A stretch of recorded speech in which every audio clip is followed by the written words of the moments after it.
What if the place that promised safety, companionship, and comfort turned out to be something completely different?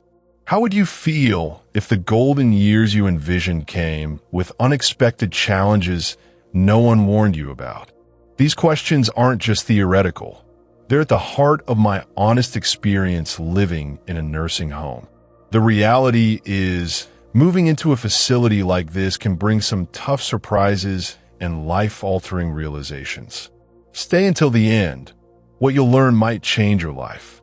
If this topic speaks to you, hit subscribe, give this video a like, and share your thoughts in the comments below. Your voice matters. Loss of personal independence. More than just small sacrifices. Stepping into a nursing home environment, one of the first things you notice is how everyday decisions, ones you used to make without even thinking, are suddenly influenced by routines that aren't your own. It begins innocently enough. You might find the staff always serve breakfast at 7 sharp, regardless of whether you're an early riser or someone who'd much prefer sleeping a bit longer. You're encouraged to follow the communal schedule. Bathing times, meal hours, even when you meet visitors are shaped by the needs of the group rather than your preferences. In your own home, you probably drifted through the day at your own rhythm. Little choices like when to enjoy your afternoon tea, how long to read your morning paper, or if you want to take a spontaneous stroll. All these freedoms defined your sense of self. Slowly, living in a nursing home, those freedoms begin to slip away. One woman I met here, Evelyn, always loved her evening walks at sunset. Now, security rules mean she's not allowed outside after a certain hour unless someone is available to go with her. She tried to advocate for herself, explaining how important that routine was to her peace of mind, but there's no flexibility. The risk was simply considered too great. I still remember how deflated she looked after managers offered only apologies and excuses. Another friend, George, took pride in preparing his own meals. Moving in, he hoped to continue this hobby in some way.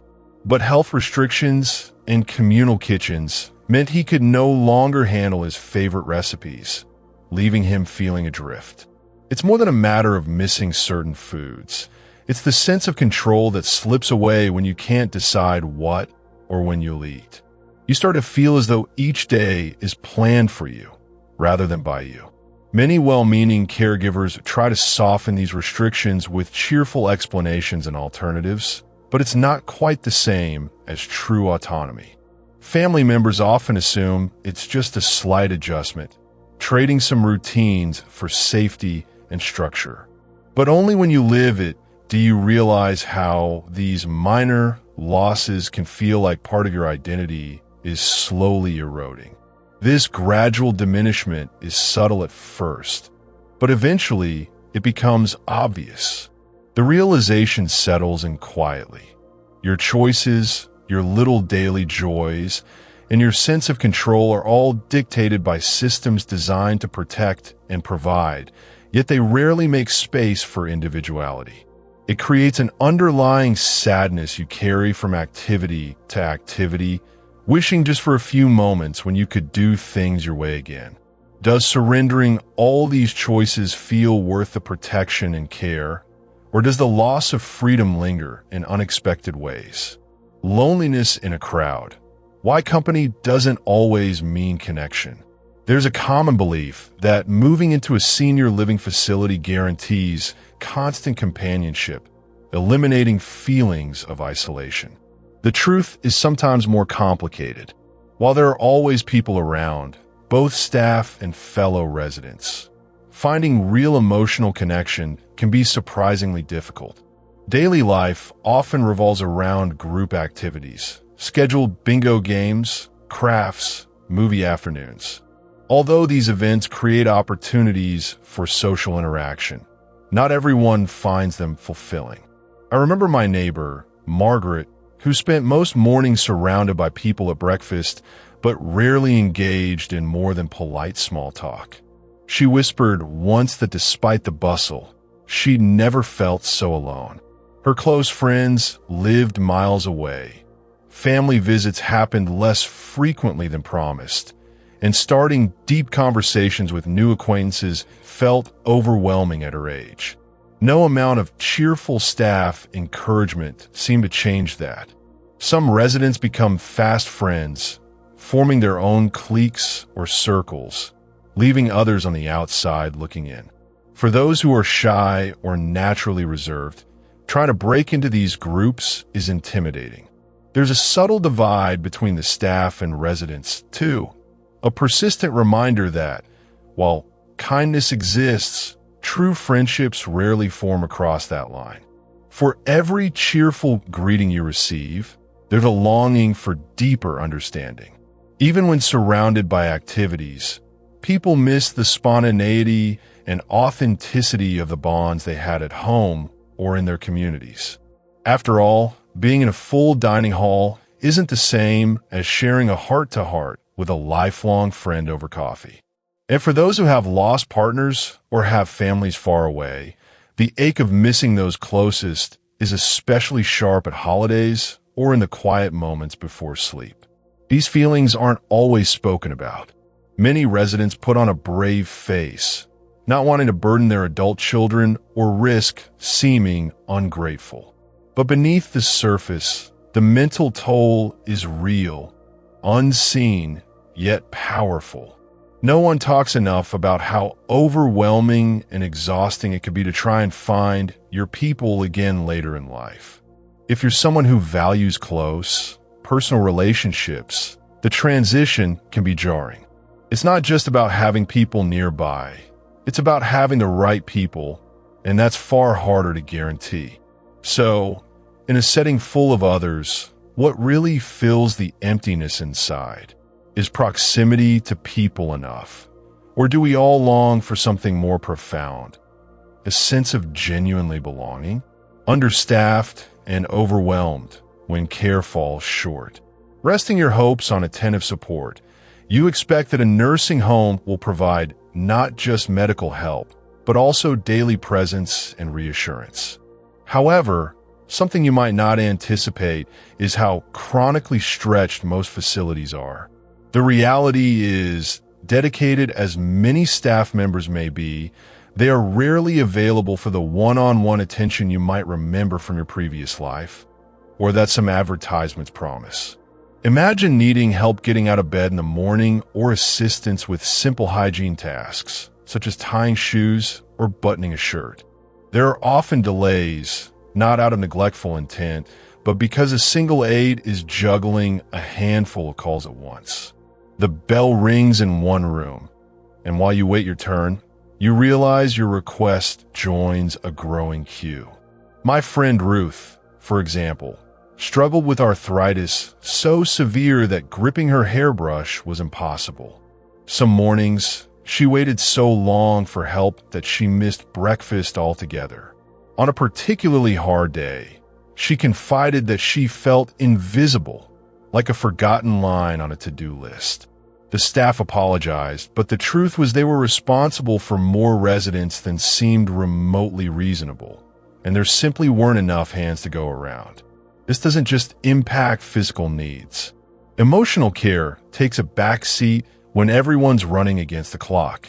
With only a few minutes here and there to chat, staff can't build genuine relationships or provide the reassurance that comes from knowing someone is truly looking out for you. The result is a nagging sense of vulnerability, wondering who will notice if you're struggling with emotional pain or even something dangerous like a fall. Even medical care becomes impersonal in these conditions. There are rushed medication rounds, abbreviated check-ins, and sometimes errors that arise from understandable exhaustion. Residents manage by lowering their expectations or becoming less inclined to ask for help, fearful of being a burden.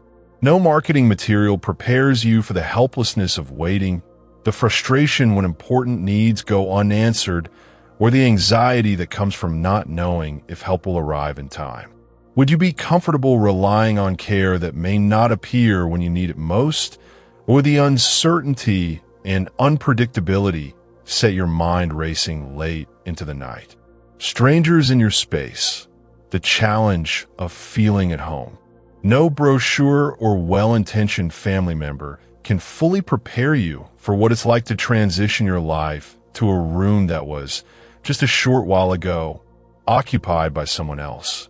The walls, the furniture, even the faint smell in the air serve as constant reminders that this isn't the place where you built your memories. It's a temporary stop, no matter how long you stay.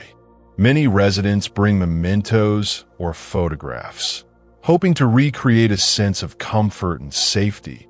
But there's an unspoken barrier that can make even the most familiar objects feel out of place. Take my friend Walter, who spent decades curating his home with care. When he moved, only a handful of his treasured books and trinkets fit on the shelves provided. At first, he tried to make his new environment his own, arranging pictures, refolding his favorite blanket each morning. Little rituals of ownership. Yet, he noticed that staff frequently entered his room, straightening things, moving items to make cleaning easier. He lost track of his reading glasses because someone stored them in a safer spot. Small moments of privacy, such as closing the door or turning down the lights, became subject to schedules and policies. Shared bathrooms, unfamiliar noises at all hours, and the knowledge that another resident could appear with just a knock at your door replaced any quiet sense of retreat. The result was a gnawing discomfort, an inability to fully relax or let your guard down. It's tempting to believe that adapting is only a matter of time, but for some, home can never truly be packed into a suitcase. Special traditions, like baking holiday cookies in your own kitchen, planting spring flowers in the front yard, fade into stories rather than daily joys. This constant sense of displacement, even after months, carries a loneliness that's hard to explain to those who haven't experienced it themselves. If you've always valued the freedom that comes with your own space and the routines that define your sense of belonging, how would you cope with feeling like a guest in what's supposed to be your new home? Silent losses, the little freedoms you never imagined giving up. Moving into a nursing home is sometimes compared to letting go of a small boat and drifting into a vast, unknown sea. Not all at once, but in quiet, subtle ways. What I didn't expect was how many tiny freedoms, the sorts you barely notice in daily life, would slip away after I settled into this new rhythm. There were things I once took for granted. Waking up at your own pace, sitting on the porch to sip tea when the spirit moves you, or listening to your favorite radio station just a bit too loudly. In the facility, clocks, schedules, and shared spaces dictate almost every activity. My neighbor, Irene, used to be an early riser with a deep love for dawn strolls. After moving in, even when she woke before sunrise, she was told to stay in her room until staff were ready for the day. Security and staffing concerns took priority. Another resident, George, once cherished the daily ritual of choosing his own meals. Now, limited menus and set meal times left him longing for the simple pleasure of deciding what and when to eat. Even modest requests, such as having a window cracked open at night for fresh air, were met with regulations about temperature and building safety. So often, policies about what's allowed are couched in the language of protection. But to the person living within these walls, they stack up as persistent, chipping reminders of lost autonomy. You might not think twice about walking barefoot on your own carpet or rearranging furniture to your liking. But in shared accommodation, permission must be sought or the idea is dismissed for practicality's sake. These are the silent losses, the daily decisions, personal expressions, and moments of spontaneity that once colored your life. The emptiness they leave can linger far longer than you'd expect, making each day feel a little less your own. If you had to tally the smallest joys and habits that make you feel like yourself, could you bear to watch them vanish, piece by piece, in the name of structure and safety? A different kind of waiting, the uncertainty of each day. One of the hardest realities many of us face after moving into a nursing home is the unsettling presence of constant waiting. Every task, no matter how small, can involve an unpredictable pause. Waiting for someone to help you change clothes, for medications to arrive, or for a staff member to answer your call light. For those used to taking care of themselves or having routines followed with precision, this new normal quickly becomes exhausting. My friend Lillian, once fiercely independent, told me how she waits every evening for help getting ready for bed, never knowing if it will be 20 minutes or over an hour. Sometimes she reads to pass the time, but more often than not, she sits in silence, wondering if she's been forgotten. Activities and outings are often adjusted, delayed, or canceled without notice, creating an ongoing uncertainty. The feeling doesn't just apply to daily needs. Relationships are marked by waiting, too, hoping for family visits, longing for a familiar voice on the phone, anticipating the day's newspaper. This perpetual state of not yet erases any sense of predictability, a sharp contrast to life at home where most delays were of your own making or entirely in your control. With fewer choices about when and how things happen, the days can blur together into a jumble of expectation and disappointment. Some residents, like cheerful Mr. Harris down the hall, keep hopeful by watching for the mail cart or planning for bingo. But even these simple joys depend on staff schedules and unforeseen changes. A mounting sense of powerlessness creeps in when your own plans, big or small, are always subject to someone else's approval or availability. If the rhythm of waiting replaced all the reliable patterns that used to give your day purpose, how would you keep hope alive for the future? As we reflect on these truths, the steady loss of independence, the struggle to find genuine companionship, the limitations of overburdened staff, never quite feeling at home, surrendering cherished freedoms, and the ever-present uncertainty of each day, it's easy to understand why so many feel unprepared for the reality of nursing home life. These lessons are not just warnings. They are reminders of how deeply personal our routines, relationships, and small acts of choice truly are. Moving into a nursing home is an enormous life shift, and it's okay to grieve what's left behind while trying to find comfort in new surroundings. Still, I want you to remember, your value isn't measured by your address, and your story doesn't end at the doors of any institution.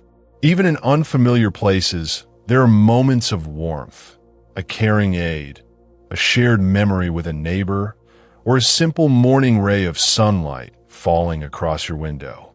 Hold on to these gentle joys and allow yourself space to cherish what remains yours. Resilience, perspective, and the wisdom gained from every chapter of life. You're not alone in feeling the weight of this transition, and reaching out to family, to friends, or even to communities like this one can lighten the load. If this message touched something within you, share your own experiences below and let us learn from each other. Don't forget to subscribe for more heartfelt conversations, and if you're joining our journey, comment the word wisdom so I know you're here and listening. You're stronger than you imagine, and every day is proof of your incredible spirit.